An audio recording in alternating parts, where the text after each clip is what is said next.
मित्रांनो, हे आणलेले सुके बोंबील. हे बघा, हे सुके बोंबील आणलेले बघा. याच्यामध्ये ना कुठेतरी एका बोंबलाने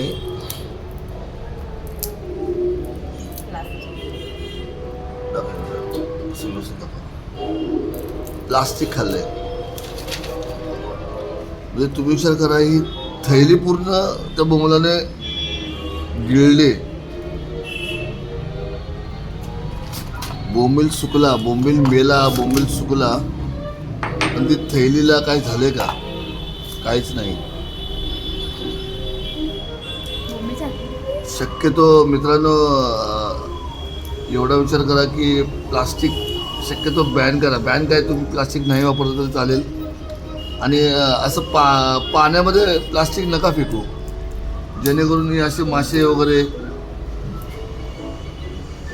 आपल्याकडे परत अशा पद्धतीने येतील प्लास्टिक खाऊन.